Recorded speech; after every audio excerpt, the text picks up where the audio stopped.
Okay, magandang araw po sa ating lahat at panibagong vlogs, panibagong updates na naman ang gagawin natin. Okay, ito unang-una nating pag-uusapan ay patungkol po dito sa BBM rice.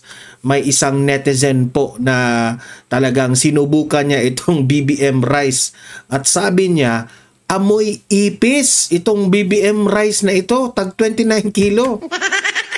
Grabe naman yung amoy ipis. Ganyan na ba ang, ito, tanong lang ha, ganyan na ba ang turing nila sa atin? Ha? Papakainin tayo ng rice na amoy ipis? Ayan o, nakikita nyo yan o, BBM. Bagong bayaning magsasaka. Oh, ginamit pa yung mga magsasaka sa BBM mo ha? Oh, at niya, tungo sa makabagong Pilipinas. Yan. Mamaya, ipapakita ko yung video na yan na bubuksan niya yan. Okay? Itong isang netizen, bubuksan niya yan. Ipapakita niya sa atin na pagbukas niya, talagang kinuha niya at ipinakita ang quality sa rice. At masyashock kayo sa matutuklasan nyo mamaya. Okay? Pag-usapan natin yan mamaya ha. Heto, pangalawa nating pag-uusapan ay ito ngang Department of Agriculture Secretary sa pangunguna po nitong si Chu Laurel, no? Ang secretary ng DA. May video sila na kumakain ng rice. So, mamaya, explain natin yan kasi nagmamayabang sila dito sa 20 pesos per kilo na bigas. Okay? Pag-usapan natin yan. Okay. Ito, pangatlo nating pag-uusapan, itong si Senator Amy Marcos. Inamin niya na nahihirapan na siyang mangangampanya dahil sa kanyang apelyido. Mamaya, ipapakita ko yung video na yan ha, na wala na sa Senator Amy Marcos. Kung pwede palang palitan niya ang kanyang apelyido eh, di ba? Mamaya ipapakita natin yan. Ito, panghuli nating topic is itong si Vice President Inday Sara Duterte sa isang interview, no? Ay inamin niya na nakatanggap na po siya ng summon na sa prosecutor. Ganyan po ang mga ginagawa nitong administrasyon na ito. Hindi nila matalo-talo ang mga Duterte, kaya ganito na lang ang gagawin nila, no?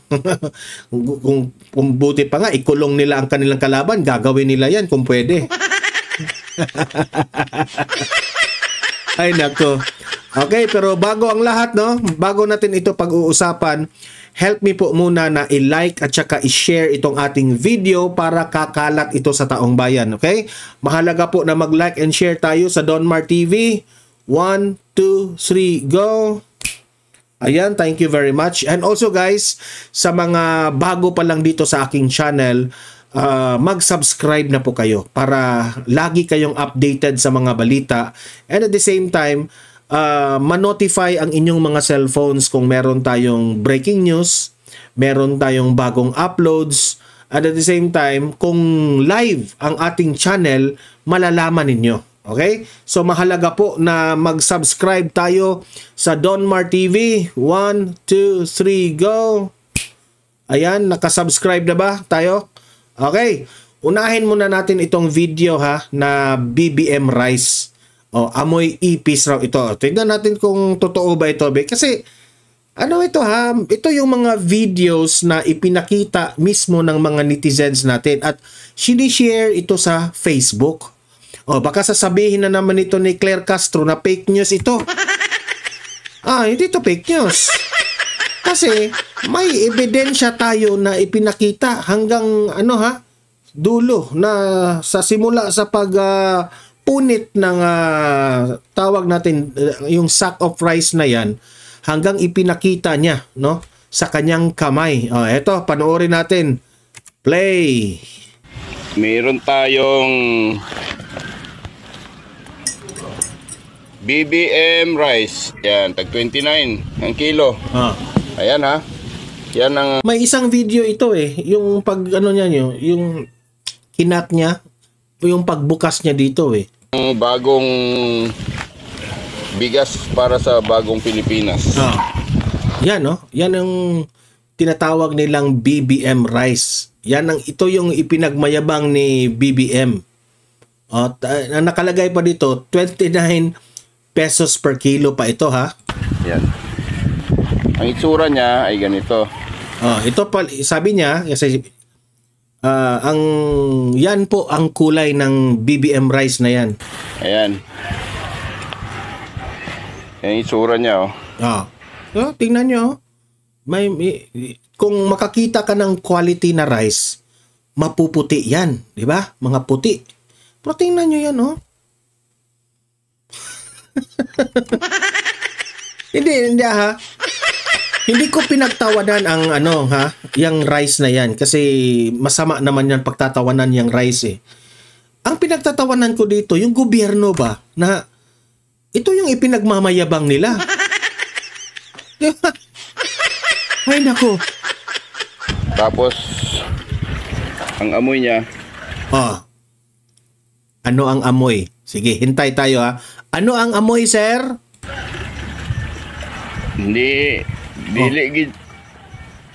Dili siya makakaon, amoy amag sabi niya, hindi raw ito makakain.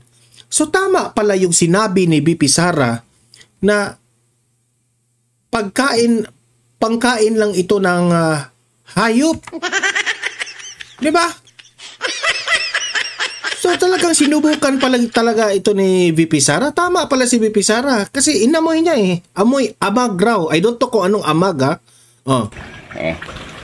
Amoy ipis. Klaro yan ha. Sabi niya, amoy ipis. Tingnan nyo. Tapos ito yung ipapakain nyo sa taong bayan. Hello? Insulto yan sa amin kung ganyan ang tingin nyo sa amin. Bakit? Nagtatanong, dinalap mo pa talaga yung BBM na BBM rice ha?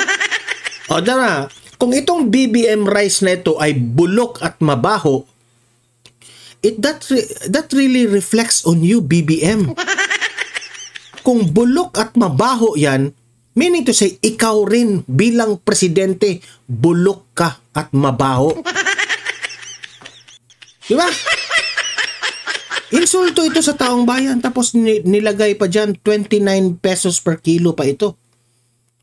I might as well, bibili na lang ako ng yung mga ganador, yung mga branded na lang. Diba? Alam nyo, Department of Agriculture, kung ito po ay pasado para sa inyo, sa amin po, taong bayan, hindi. Paano na ang kalusugan ng mga bata dito? Especially, hindi lang naman sa mga bata eh. Bata, matanda, kung kakain ka ng ganito, ano akala nyo sa amin? Mga hayop? Baka kayo yung hayop. Di ba? Kaya ito yung sinasabi ng mga tao na para sa mga kuwan ng ito, hayop. Sana yung mga manok dito. Siya na mismo ang nagsabi ha, para sa mga hayop. Pwede ito pangkain sa mga manok.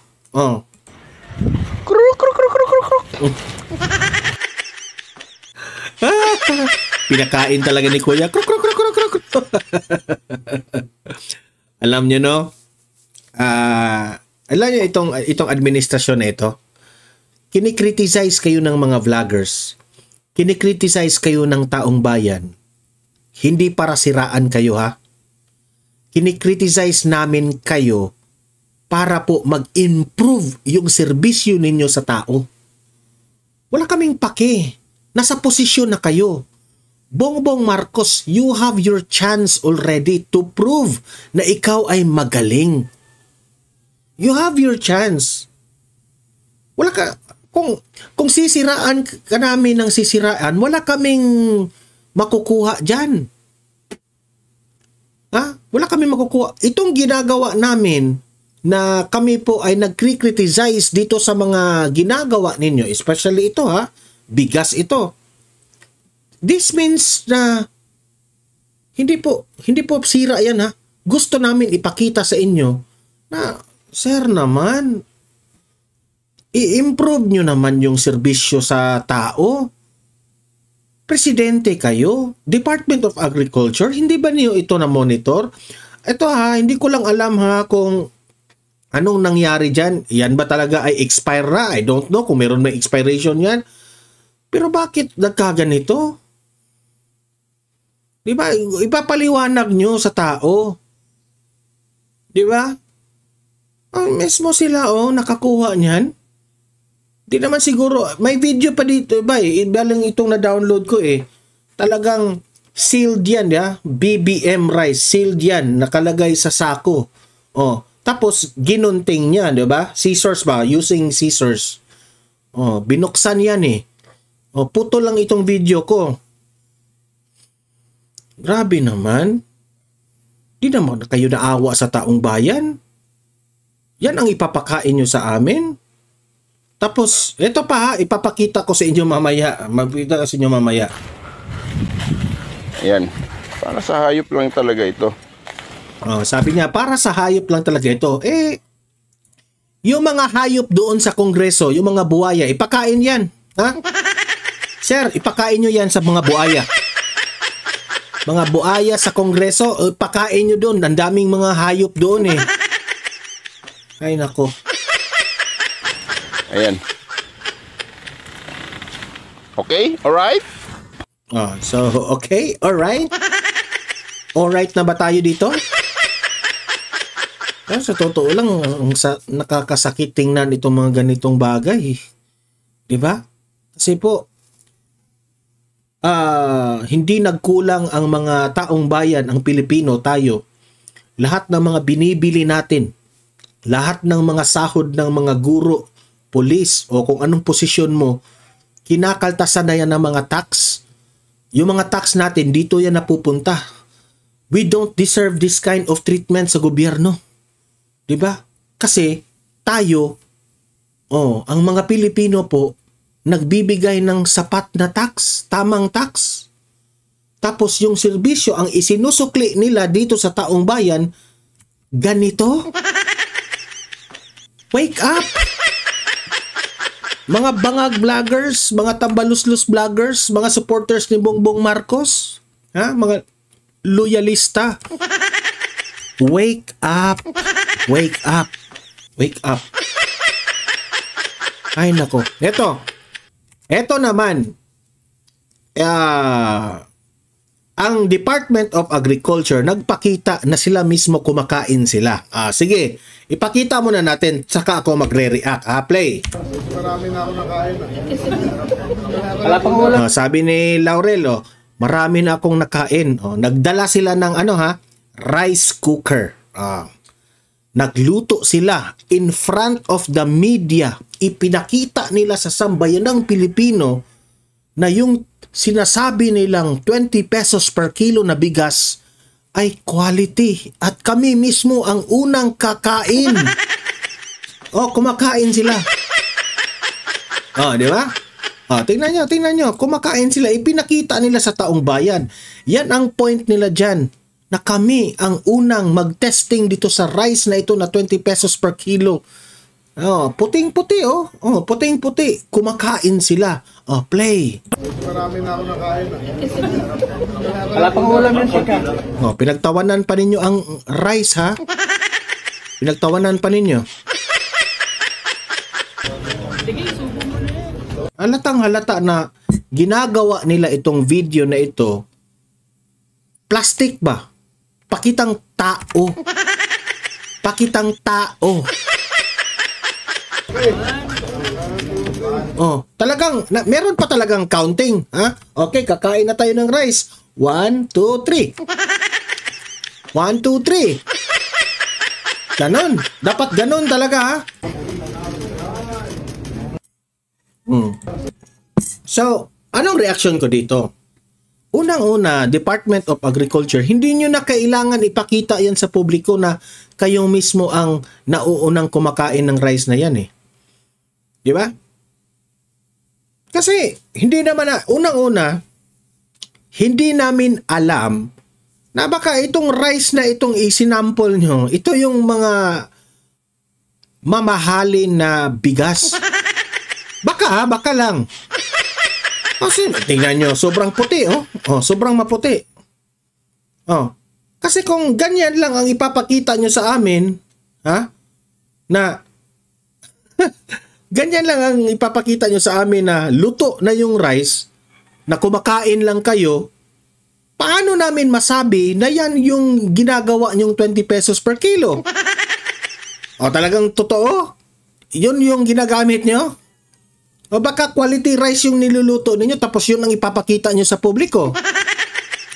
Kasi ang dami kong mga dati akong nagtatrabaho sa gobyerno, meaning to say hindi naman talagang nagtrabaho sa gobyerno, kinukuha ako bilang like artist, no? Maraming mga ganyang pakulo ang gobyerno, ha? Yung like for example, magpapakita lang yan sila ng mga yung bidding. Okay, like for example, kukuha sila ng sound system. Okay? Kukuha sila ng sound system sa isang event ang gobyerno. Pipiliin raw nila yung pinakamurang sound system. Ilalagay yan doon. Parang may term yan eh. Yung tawag doon, bidding ba? Bidding. Tapos, yung mananalo doon, yung pinakamurang sound system. Pero at the end of the day, hindi pala ganun. Scripted na pala. Meron na palang sound system na hawak doon na pinapanalo nila. Ganun yung laro ba? Pero hindi nyo that's still part of corruption. Ha? Pero ang nakalagay doon sa bidding na papers, mura itong yan. Pero yung sa totoo, binayaran ng malaki. Ganun ba? So, merong ganun ang laro ng gobyerno. Pakitang tao ba? So, ito, nagtatanong lang ako. Itong rice na ginamit nyo yan, are you sure na yan yung 20 pesos per kilo na sinasabi ninyo? Kasi meron akong suggestion sa iyo, ha? DA Secretary Chu Laurel. Meron akong suggestion. Pumunta ka doon sa palengke. Hanapin nyo yung 20 pesos per kilo. Talagang yung actual, ha? Mag-live kayo, live. Punta kayo doon sa market. Bibilihin nyo yung magdala kayong rice cooker doon, ha? Magdala na kayo ng rice cooker. Impronto, ha? Impronto, hindi scripted, hindi kagaya nito na scripted. Okay? So, punta kayo doon sa market, hanapin nyo yung 20 pesos per kilo na nagbibenta. Bilhin nyo, ha? Videohan nyo, actual live. Tapos ilagay nyo sa rice cooker kaagad, tapos lutuin nyo. Pagkatapos maluto, kainin nyo. Tingnan natin. Diba? Tingnan natin. Diyan kami maniniwala.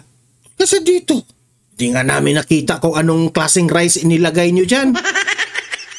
Pagkita ka. Ano kami, uto-uto na talaga kami mga Pilipino na madala kami sa mga ganyan, di ba? Marami na ako nakain. Wala pang ulam yan, Sika. Sige, subo mo na yan. Okay.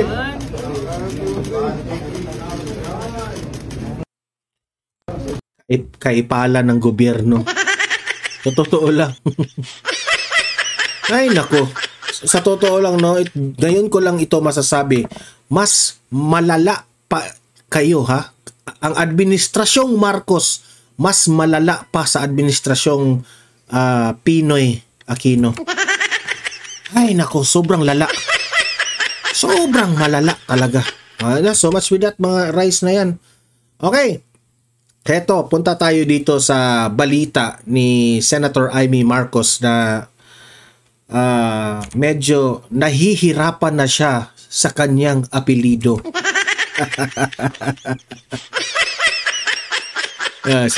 Biniro ito ni VP Sara na magpalit ka na lang ng apelyido. Palitan mo ng Duterte yung Marcos mo. Ay, nako. Di ba? You have your chances already. Ha? Di ko nga maintindihan eh. Sirang-sira na ang pangalang Marcos. Ang nagpabalik sa inyong mga pangalan ay ang mga Duterte. Binigyan kayo ng chance. Anong nangyari? Itong si BBM mas worst pa sa kanyang tatay. Ay, nako. Aminado si Senator Amy Marcos na nahihirapan siya sa kanyang kampanya dahil sa dala niyang apelyido. Hindi lingid sa publiko ang pagiging malapit niya kay Vice President. Siguro pag pangangampanya nyo, totoo lang, ako I feel you, Senator Amy Marcos. Nangangampanya siya, sama-sama niya lagi si VP Sara. Siyempre, nagsama ang Duterte at Marcos. Anong ibig sabihin na nahihirapan na siya? Imagine, pumupunta siya ng rally ng mga Duterte. Ang isinisigaw doon, Duterte, Duterte. Tapos, marinig pa ni Amy Marcos na BBM resign, BBM resign. Diba? Wala na. Mismo nga sa rally ng mga loyalista, ha? Duterte ang isinisigaw. Tingnan nyo yung mayor sa kung sa anong lugar yon. Sabi niya, BBM ang sigaw ng tao, Duterte. Sabi pa niya, hindi ko narinig. Ay, tigas ng ulo ninyo. Undang ta. Kung nahihirapan si Amy Marcos, how much more yung kapatid mong bangag? Sara Duterte na pangunahing oposisyon ng kapatid niyang si Pangulong Ferdinand Marcos Jr. Kamakailan ay biniro ni VP Sara ang senadora at sinabing magpalit na lang ito ng apelyido para makaiwas sa issue. Gayunman, sinabi ni Senator... Pero hindi naman yung sinabi ni VP Sara na magpalit ka na lang ng apelyido, ma'am. Yung iba siniseryoso naman eh. Hindi naman yung seryoso, biro lang naman. Alam, kasi ganito yan eh. Kung kilala nyo ang mga Duterte, ang mga Bisaya lang talaga ang makaintindi ng mga biro ng mga ganito eh. Yung mga iba dyan, hindi mo na mabiro eh. Ang ibig sabihin ni VP Sara doon, na malas ka. Kasi yung apelyido mo naging Marcos. Tapos si Senator Amy lang talaga, no? Ito tayo. Pinupuri natin si Senator Amy sa kanyang ginagawa. Na she is very consistent. Na kung ano yung mga ipinaglalaban ng mga Duterte, siya rin ganun rin. Kaya nga umaalis siya dito sa alyansa ng Bagoong Pilipinas eh. Kasi malayo po ito sa kanyang advokasya eh, di ba? So, siya? Tumiwalag siya. So, kung ikaw, Senator Amy Marcos, kung nahihirapan ka, ang may kasalanan yan, yung kapatid mo. So, tanggapin mo na. I don't know sa totoo lang, Senator Amy Marcos, I don't know lang kung mananalo ka ngayon o hindi. Kasi, alam ko naman, meron pang buboto sa inyo ng mga DDS. Meron pa naman kasi nagugustuhan nila yung mga ginagawa mo sa tulong ni Tatay Digong, no? Pero hindi lahat. Hindi mo mapi-please lahat. Okay? So, tama rin ginagawa mo. Siguro, Senator Amy, patuloy ka lang yan. Kahit hindi ka iboto. Ito yung pagkakataon, no? Yung mga inilabas mo na mga hakbang ngayon na kinasuhan itong senatore Marbel, no, ng administrative case, patuloy mo lang yan, no? Huwag kang humingi in return sa mga DDS o sa taong bayan. Gawin mo lang yung tama. Sina Marbel, yung mga sa tingin mong may kasalanan doon sa pag-aresto ni Tatay Digong, gawin mo lang. Kahit matalo ka, matalo, gawin mo. Okay? Pero kung matalo ka, hindi ka na magiging senador. So, ito na yung last chance mo. Di ba? So, ipakita mo na rin na itodo mo na. Itodo mo na. Kasi, ako, kahit itong si Bongbong Marcos, trinahidor niya itong si VP Sara, hindi man namin nakita na nakipagkontra ka kay VP Sara. Di ba? Hindi mo naman trinidor si VP Sara. Pero ang tanong, iboto ka ba namin o hindi? Secret. Secret pa rin. We are still observing. Amy na hindi anya ito kailangan. Sa palagay ko, hindi ako dapat magpalit kasi tapat ako sa turo ng aking ama. Okay. Sinabi niya, hindi raw siya papalit ng apelyido. Alam naman ni Senator Amy, biro yung ginawa ni VP Sara eh. Itong media naman, para naman itong mga, seryoso. Di ba? So, ako, sa totoo lang, no? I feel Senator Amy. Kasi, hindi ito in-expect ni Senator Amy na merong isang tambaluslos na giniba niya ang tandem ng Marcos at Duterte. At isa pa niyan si Kokak. Isa pa yan si Kokak. Sa sobrang sa sobrang kabaitan nitong Bongbong. Ako, maniniwala ko mabait man itong si Bongbong. Kayo ano bang yung tipo ba na hindi marunong na makipagbardagulan? Sa tingin ko naman ito this is my own analysis and my own opinion. I know some of you will disagree, pero sa tingin ko meron maraming mga nakapalibot kay Bongbong Marcos ang nagko-control dyan Nagko-control. Nakapalibot dyan. Kasi dahil sa mga ambisyon nila, no? Masarap na yung tandem ni VP Sara at ni Bongbong.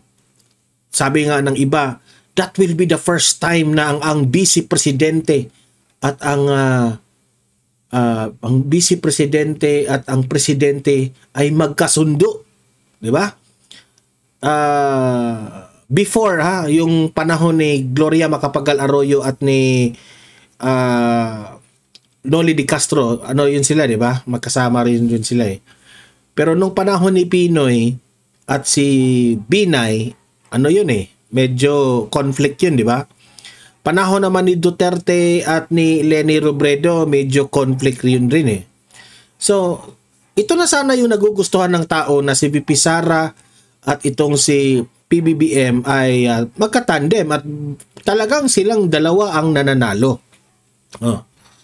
Pero dahil sa mga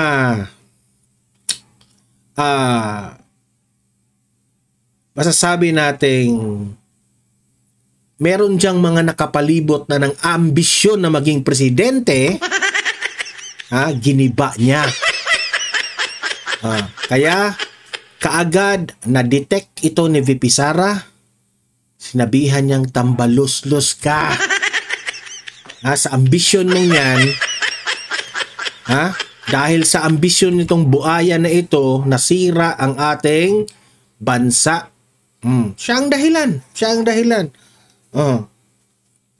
Siya ang magpakana dyan sa lahat. Kaya, we are now divided, actually. Pero, I am very confident na ang mga loyalista at itong mga dilawan, kaunti lang ito sila. Kaunti lang to. Kitang-kita naman natin, saksi tayo nung panahon ng birthday ni Tatay Digong, di ba? Sabi ko, ito yung talaga yung mga Pilipino, lumalabas talaga lahat. Tapos sasabihin ni Atty. Claire, fake news yun? Nakakatawa ka naman, Atty. Claire. Parang wala kang choice kasi kinuha ka ng PCO. Kahit alam mong mali, ipinaglalaban mo talaga. Diba? Ito. Si VP Sara, kinonfirm na niya, ito ambush interview, na nakatanggap siya ng summon sa prosecutor. Ito, play. Play. Sinampahan po ng Department of Justice ang kasong qualified human trafficking si dating presidential spokesperson Harry Roque. Ayon po sa kay Harry Roque, bahagi po ito ng pagpababagsak sa mga Duterte since isa po siyang kaalyado. Sa tingin ko meron talagang mga Meron silang mga tipon-tipon siguro itong mga kampo ni Bongbong Marcos. Na sa tingin ko ha, sir, wala naman tayo sa survey, sir. Palpak na tayo sa survey. Ha? Nangunguna na ang mga Duterte. Ano kayang gagawin natin? Meron yan eh. Mga laro ng strategy. Meron yan eh. Yung mga dilawan lang talaga ang hindi marunong mag-strategize eh. Di ba? Hindi marunong yung dilawan mag-strategy eh. Itong Marcos na ito sila Romualdez, magaling-galing ito mag-strategize eh. Ano nangyari? Siguro may pagpupulong sila. Sabi nila na, sir, kahit anong gawin nating paninira, ha, ginawa na natin ang lahat. Doon sa Tuwadcom, yung aming script, hindi talaga umubra. Marami pa ring sumuporta ni VP Sara. Ganon yung siguro yung mga pagpupulong ha. Baka ano yung next plan natin? Ano yung next move natin? Ito, pupunta na tayo sa ating desperate plan. Ano ba yung desperate plan natin? Ano ba yung desperate plan natin? No? Ang desperate plan natin kasi hindi na natin kaya eh. Talagang gusto na ng taong bayan ang mga Duterte. Ano yung desperate plan natin? Eto na. Magpatulong tayo kay Torre. Ipapa-aresto natin sa ICC. Kaya nga, sinasabi ko sa inyo, desperate move yan. Last move nila yan ha. Kung sa chess pa yan, last move. Meron pa pala. Aside dyan sa... ito yung nakakatakot. Itong plano nilang pagpapa-aresto, part of the plan ito ha, na meron pa. Kung lahat na lang ng mga kaalyado ng mga Duterte, ipapahuli nila lahat sa ICC. O sige, doon. Ilagay nyo doon sa ICC. Tapos, ang isisigaw ng taong bayan, Duterte pa rin. Ano yung last move nila? Ha? Natatakot tayo. Baka dadayain na naman ang eleksyon. Kaya mahalaga po, nabantayan talaga natin ang ating boto. Kasi ito lang yung masasabi ko ha.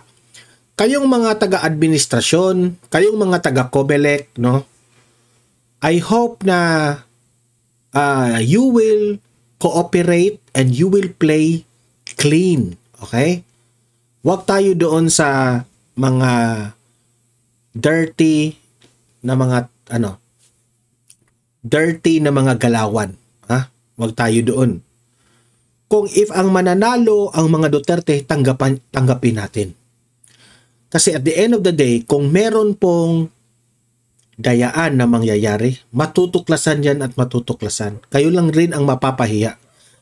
Kaya you might as well play clean. Okay? Lumaban kayo ng patas. Yun lang ang ma-advise ko dyan. Kasi po, nung panahon po ni former President Duterte sa 2022 election, binabantaan ni Duterte ang COMELEC na wag dayain ang eleksyon. Galit si Duterte sa mga ganyan ha. Sabi pa nga ni Tatay Digong na as far as I can remember, sabi niya, kung ayaw ng taong bayan sa amin, edi tanggapin natin. Di ba? Wag niyong dayain ang eleksyon. Sundin natin ang taong bayan. Para at the end of the day, hindi po tayo yung i-blame. Hindi politician ang i-blame. Kasi like now, ang taong bayan po ang bumoto kay BBM. Sino ngayon ang i-blame? Di, kami rin. Kami ang may sala rin. Bakit binoto namin yung bangag na yan? Di ba? So, sabi ni Duterte, basta ako, hindi ako nagkulang. Sabi ni Tatay Digong, hindi ako nagkulang. Sinabi ko sa inyo, wag niyong iboto si Bongbong Marcos. Binoto nyo. O, anong nangyari? Di ba? So, wag niyong dayain. Kasi, ano yan eh? Kung ang taong bayan po ang nagsasabi na ito yung gusto naming leader, plano yan ng Panginoon. Destined yan. You are destiny to be the leader kasi taong bayan po ang nagluklok sa inyo. Kasi kung dadayain nyo, hindi na Panginoon ang giniba mo ang plano ng Panginoon. Isa bagay, mga feeling Panginoon naman yung nandyan sa feeling Panginoon naman ang nandyan sa Kongreso eh. Mga feeling Panginoon yung mga tao dyan. Diba? So ako advice ko sa lahat ha, ma-DDS ka man, maloyalista ka man, madilawan ka man, iwas po tayo sa dayaan sa eleksyon. Kasi po, at the end of the day, tayo pa rin ang it will just backfire sa mga Pilipino. Tayo pa rin ang kawawa. Tayo pa rin ang talo. Tayo pa rin ang talo. Diba? Kung dadayain natin. So, ako, no? Kung matalo yung itong mga PDP Duterte, tatanggapin natin. Basta natalo sila dahil talagang pinili nila ang mga bagoong, mga alyansa ng bagoong Pilipinas. O diba? Na talagang binoto nila. Pero kung natatalo lang itong mga PDP Duterte dahil sa pandaraya, ibang usapan na yan. Diba? So, tayo accept natin basta talagang makikita natin na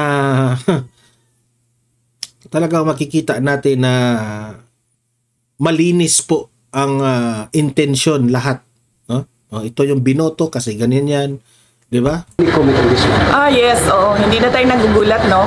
Na merong case na final kay dating spokesperson, Attorney Harry Roque. Dahil isa talaga siya sa mga... Imagine ha, si Roque nandun na sa Hague. Pero itong si Boying ha, talagang may ginawa talaga siya doon sa gobyerno ng Netherlands.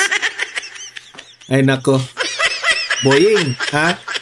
Ito lang yung ma-advise ko sa iyo, Boying, ha? Ang dami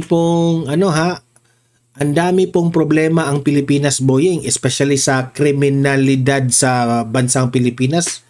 Yun muna ang unahin ninyo. Sakan na yan si Roque. 'Di ba? Araw-araw na lang namin nababalitaan sa Facebook na may ginugurgur dahil sa lutang ng mga taong mga jadik na yan. Unahin nyo yun. Sabihin mo yung DOJ, NBI, DILG, kayo. Gawa kayo ng programa na gumawa kayo ng programa na mabawas-bawasan ang krimen sa Pilipinas. Matutuwa pa kami. Kaysa tututok ka dito doon sa talagang pamumulitika lang talaga ang ginagawa ninyo na si Roque talaga ang inuuna ninyo. Problema talaga si Roque ninyo, ha? Ay, naku. Wala pa tayong kasiguruduhan dyan kung may trafficking bang ginawa si Roque, di ba? Unahin mo munang bayan. Yun ang pagservisyo kayo. Malakas ang boses at malakas ang loob na magsabi kung ano ang mali sa administrasyon ngayon. In fact, ako man ay naka-receive din kanina ng summons. Kinonfirm ni BP Sara ha, pati siya may summons sa prosecutor ha. Sa Office of the Prosecutor sa final ng National Bureau of Investigation na kaso laban sa akin. So may kaso si BP Sara. Pinailan siya. So, at analysis ko dyan, wala nang iba. Ay, yung mga kalaban sa politika yung may gumagawa nito. Ito lang ba? Kakasuhan si VP Sara. Idadawit na naman si VP Sara dito sa war on drugs. Idadawit na naman niya ang pangalan niya dyan sa ICC. Tapos gagamitin na naman ang Interpol para arestuhin si Bato, si Bongo, si VP Sara. Kasi ayaw nilang makita yung tatlo na yan eh.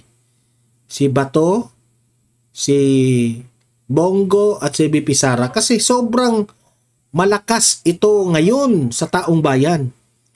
So lahat ng mga kalaban nila, ipapakulong nila doon. Wala akong ibang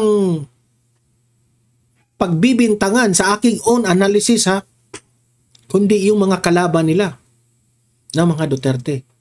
Now, ang tanong, tama ba? Sa mga mata ng taong bayan, tama ba Di ba? Ito sa totoo lang, sa nakikita ko, desperate move. Desperate move. Alam nila sobrang malakas ang mga Duterte. Mahirap kalabanin talaga sa politika. Kasalanan nyo yan Tinulungan na nga kayo ng mga Duterte para maiangat, maibalik yung mga pangalan ninyo. Kinontra nyo ang Duterte dahil sa mga gahaman kayo sa kapangyarihan Diba? So, hindi ba tayo marunong lumaban ng patas? Hindi ba natin pwedeng i-accept kung ano ang gusto ng taong bayan? Sige, yun na. Kung ikaw tao ka na marunong kang mag-accept sa natalo ka, that's being humble. Meaning to say, you're a good person. Talo ka. Pero kung hindi mo ma-accept, alam mong matatalo ka, tapos, ipagkukulong-kulong mo yung mga kalaban mo kasi alam mong matatalo ka na, isn't it a move na parang demonyo yung style natin? Di ba? Ayokong sabihin yung word na yan pero yun ang nakikita namin para kayong mga demonyo. Walang kinalaman po walang kinalaman ng inyong away sa mga aresto ng ICC ng ganong ganyan. Gagamitin nyo pa yan dahil tagilid na kayo. Walang kinalaman yan We must learn how to accept. Ito lang yung ang ma-advise ko sa Marcos administration. Irespeto nyo ang opinion. Irespeto nyo ang gusto ng taong bayan. Kasi kung ano yung gusto ng taong bayan, yun rin ang plano ng Panginoon. Yun lang po So, libre kayong mag-comment, mag-react sa mga pinag-usapan natin at usap-usap tayo sa comment section. Okay? Huwag kalimutan mag-like and share sa video na ito para kakalat ito sa taong bayan. Sa mga bago pa lang dito sa aking channel, subscribe na po kayo. Okay? Meron pa pala tayong pangalawang channel. Donmar TV, Balitang Totoo. Okay? Subscribe rin kayo doon kasi meron tayong mga videos doon na mga ina-upload na hindi po natin makikita dito sa main channel natin. Okay? So, maraming salamat sa mga audience dito sa Donmar TV. See you in my next video. See you in my next live. Have a great day. Have a great night. God bless po sa ating lahat. Mabuhay ang Pilipinas. Bye-bye.